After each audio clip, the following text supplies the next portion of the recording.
তুলসী গাছ এত বেশি হচ্ছে যে আমাদের তুলে সাইডে রেখে দিতে লাগছে। ফুল তুলসীর সাথে সাথে আজ ধনেপাতা কিছু তুলে নিচ্ছি। দেখতে থাকুন আপনারা। পেপারমিন্টগুলোও আবার বড় হয়ে গেছে। আশা করি সবাই ভালো আছেন, আমিও বেশ ভালো আছি। আজকে একটা ভালো রান্না নিয়ে আপনাদের সাথে চলে এসেছি। ধনেপাতাগুলো খুব ভালো করে ধুয়ে নিচ্ছি। একদম সহজ রান্না।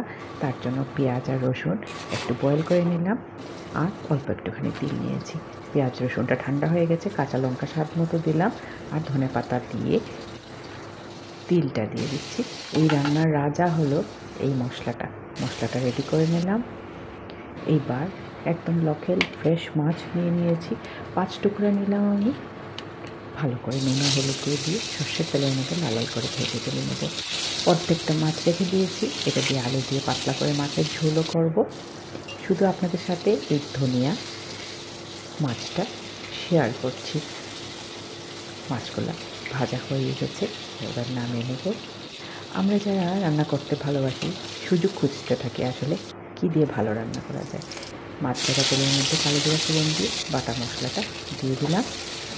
এই মশলার গুণেই রান্নাটা ভালো হবে। স্বাদ মতো নুন, অল্প একটু হলুদ গুঁড়ো, অল্প একটু চিনি দিয়েছি। রান্নাটা যেহেতু একটু অন্যরকম তার জন্য একটু চিনি দিলাম। অল্প জল দিয়ে মশলাটা খুব ভালো করে কষে নিয়েছি। এবার মাছের টুকরোগুলো দিয়ে দিলাম। রোজ রোজ তো একই ধরনের রান্না হয়, মাঝে মধ্যে এরকম রুচি বদলে রান্না করতে পারলে বেশ আনন্দ হয়, খেতেও ভালো লাগে।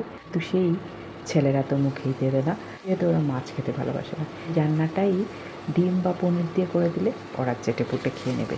আর এই রান্নাটা আমার হাজব্যান্ডের অসাধারণ লেগেছে।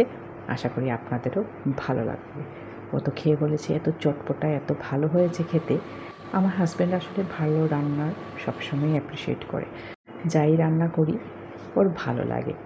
আশা করি আপনাদেরও ভালো লেগেছে এই রেসিপিটা। ভালো লাগলে অবশ্যই পাশে থাকার অনুরোধ রইল। আজকের ভিডিওটা এই পর্যন্তই। পরের ভিডিওতে আরও অনেক গল্প হবে। টাটা সবাইকে।